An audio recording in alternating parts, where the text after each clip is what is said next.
Una sa lahat, nakita na natin yung panunungkulan ng kasalukuyang grupo na to. Bagamat magpapalitan na, no, mag-iiba ang tatakbong mayor, dating vice mayor, pero nakita na natin ang klase ng palakad nila. Magmula pa nung nauna pa, kay Speaker Belmonte, maging sa ngayon, ito yung naging uri ng pagsasayos nila sa ating lungsod Quezon. Na ang nangyayari, ang daming mga programang, let's say, infrastruktura dati, ngayon, nawala na. Tapos, halos wala ka naman nakikita ng serbisyo na ginagawa. Parang ang nangyayari na nga lang, naglalakyan na lang yung mga banners, posters, kung ano yung mga ginagawa, na kailangan talaga bigyan ng pagtugon yung mga batayang pangangailangan ng ating lungsod.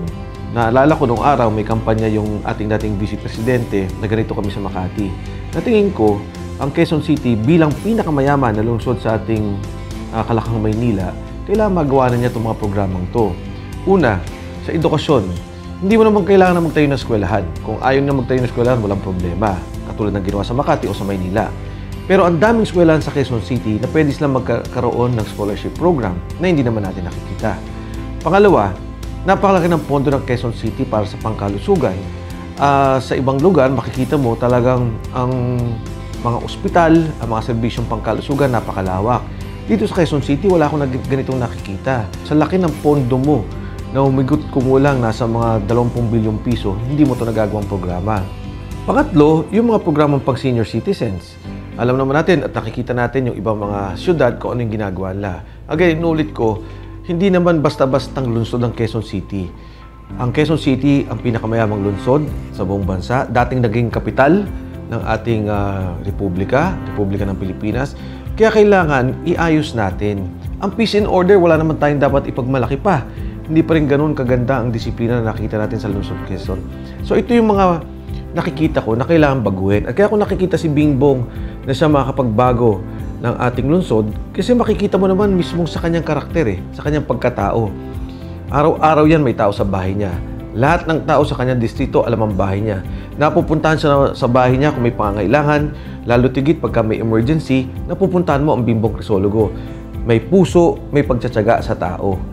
Ito yung kailangan nating mayor sa ngayon. Kasi marami kang sinasabing ito yung gagawin mo, pero pagkatas ng eleksyon di ka makita, o pagkatas ng eleksyon di ka mapuntahan. Paano na yung ating lungsod? Pero kung ang iyong lungsod, ang iyong mayor, ang namumuno sa iyong kinasasakupan, nakikita mo parati, nasasabi mo yung problema, na bibigay mo yung mga hinaing na nakikita mo sa iyong lungsod at sa mamamayan, magagawan mo ito ng paraan. At ito yung paglilingkod ni Bingbong Crisologo. Una sa lahat, tingin ko matagal na hong nanungkulan yung pamilyang Belmonte sa ating lungsod. Magmula pa sa ama, maging nitong nakaraang administrasyon, masasabi mong ito yung administrasyon ng mga Belmonte. Bigyan naman natin ng panahon ng ibang tao. Bigyan natin ng panahon ang isang tao na katulad ni Bingbong Crisologo na talagang nagbibigay ng oras, napupuntahan ng tao, may puso sa kanyang mamamayan. Pagtanong niyo po sa unang distrito kung gaano kabait at gaano kadaling lapitan si Bingbong Crisologo. Kung may problema man at anong oras man, alam nila at napupuntahan nila sa bahay si Bingbong Crisologo. Bigyan po natin ng pagkakataon ang isang Bingbong Crisologo na talagang maraming pinagdaanan sa buhay. Wala na po silang masasabing masama dyan. Nakulong na yan.